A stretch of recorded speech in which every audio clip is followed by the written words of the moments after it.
स्वागत है आप सभी का आपके अपने YouTube चैनल कॉमर्शियल गुरुजी में, जहां मिलता है आपको सबसे जेन्युइन सबसे सटीक इन्फॉर्मेशन। तो आज का वीडियो आप सभी के लिए बहुत इन्फॉर्मेटिव होने वाला है, क्योंकि आज इस वीडियो में मैं बात कर रहा हूँ BHU एडमिशन रिलेटेड कई सारे अपडेट इन्फॉर्मेशन बारे में। तो वीडियो पूरा देखिएगा, उसके साथ वीडियो को शेयर कर दीजिएगा ताकि और भी एस्पिरेंट पास एकदम सही जानकारी पहुँच सके। और अगर आपने अभी तक चैनल सब्सक्राइब नहीं किया है तो चैनल को सब्सक्राइब कर बेल आइकन जरूर से प्रेस कर लेंगे।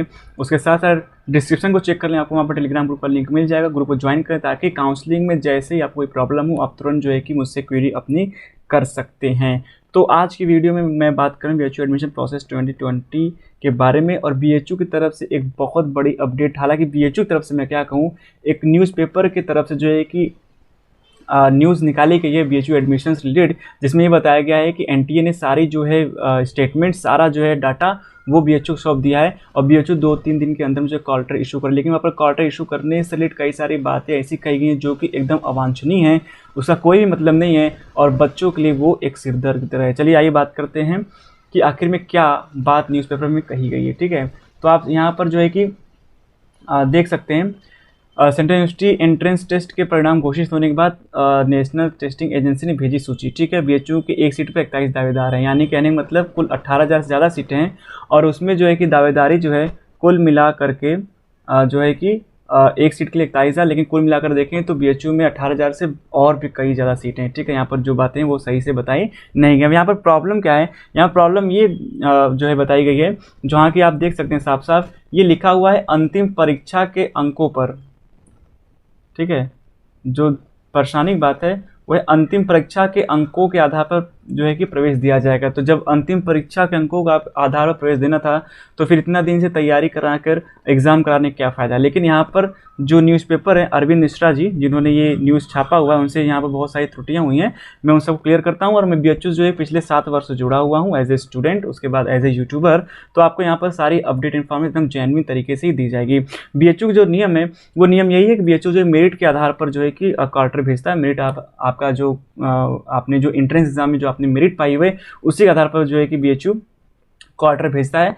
इस बार जो है NTA ने एग्जाम कराया तो NTA जो है कि 9 जो है कि आपको कोर्सेज दे दिए कि आप जो है कि 9 पेपर में पार्टिसिपेट कर सकते हैं। तो BHU अपने सिलेबस में एकदम साफ साफ, आप BHU UT बुलेटिन डाउनलोड करेंगे तो सिलेबस में साफ साफ BHU ने मेंशन कर रखा था कि किस कोर्स के लिए आपको कितने पेपर में अपीयर होना होगा। फॉर एग्जाम्पल बात करें अगर हम BA आर्ट्स साइंस की, ठीक है, BA आर्ट्स साइंस की, ठीक है, BA आर्ट्स और सोशल साइंस की, तो इन दोनों के लिए जो है कि 500 का पेपर कराया गया था, जिसमें कि 200 नंबर का लैंग्वेज था और 300 नंबर का जनरल पेपर था। तो जो स्टूडेंट जो है इस दोनों पेपर में अपीयर होंगे वही BHU के लिए एलिजिबल हो पाएंगे। और उसके बाद इसके बाद नियम ये लगाया गया है कि जो लैंग्वेज है उसका सिर्फ 50% मेरिट बना लिया जाए, यानी कि जो आप 200 नंबर पाएँ उसका 50% और जनरल पेपर 300 में जो पाएँ उसका जो है टोटल परसेंट मिलाकर बनाया जाएगा। ऐसे बात करें BSc मैथ के लिए, ठीक है, BSc मैथ्स के लिए बात करें तो BSc मैथ के लिए BHU ने सिर्फ 3 डोमेन मांगे होते। ठीक है, 3 डोमेन, एक मांगा था उसने फिजिक्स, ठीक है, एक मांगा था उसने केमिस्ट्री और एक मांगा था मैथ। ठीक है, तो BHU ने जो मांगा हुआ है और उस पेपर में अगर आप अपीयर हैं तो BHU के लिए बिल्कुल एलिजिबल हैं। यहाँ पर जो अंतिम परीक्षा की बात कही गई है वो एक शर्त पे होता है, वो शर्त क्या होता है मैं आपको समझाता हूँ। देखिए प्रॉब्लम यहाँ से है, न्यूज़ को देखते हैं। युवाओं में BHU की ललक तेजी से बढ़ रही है। आगामी सत्र में प्रवेश के लिए विश्वविद्यालय की UG व PG की एक सीट पर 41 दावेदार हैं। सेंट्रल यूनिवर्सिटी एंट्रेंस टेस्ट के परिणाम घोषित होने के बाद नेशनल एजेंसी ने द्वारा जो है BHU को सौंपी गई सूची 7.5 लाख अभ्यर्थियों का विवरण है। 7.5 लाख जो है अपीयर हुए हैं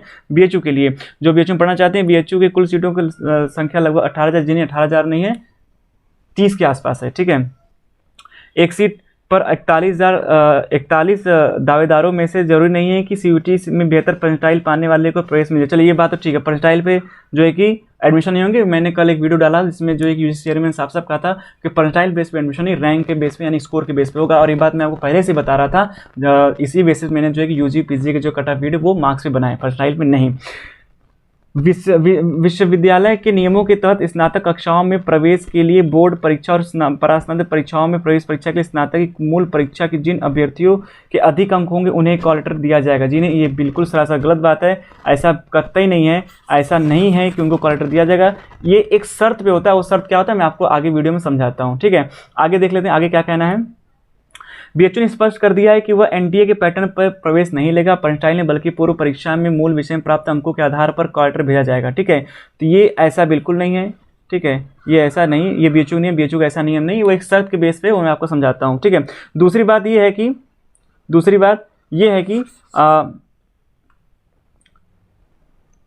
आगे देख लेते हैं। चलिए, दूसरी अहम बात यह है कि बीएचयू प्रवेश परीक्षा में जिन विषयों की परीक्षा ली जाती थी केवल उन्हीं के अंक मेरिट में जोड़े जाएंगे। यदि किसी ने बीएससी के लिए भौतिक रसायन और गणित संग हिंदी अंग्रेजी जनरल अवेयरनेस परीक्षा दी है तो बीएचयू सिर्फ 3 मूल विषयों के अंक ही जोड़ेगा। मैंने आपको यहाँ पर समझा दिया, ठीक है। अगर बीएससी मैथ लिए हैं तो फिजिक्स केमिस्ट्री और मैथ, ठीक, बायो लिए तो फिजिक्स केमिस्ट्री बायो या फिर बायो केमिस्ट्री, ठीक है।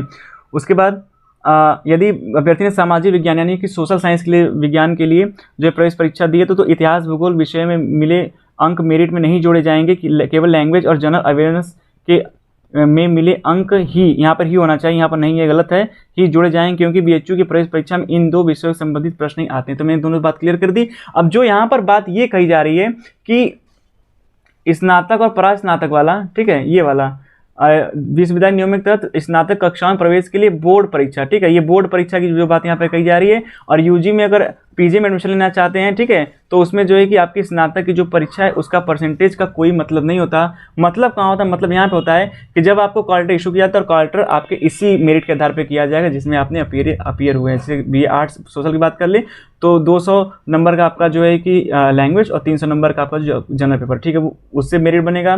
बीएससी बायो की बात कर लें तो आपका फिजिक्स केमिस्ट्री बायो या फिर बायो केमिस्ट्री या जूलॉजी ऐसे करके है, उससे बनेगा, ठीक है।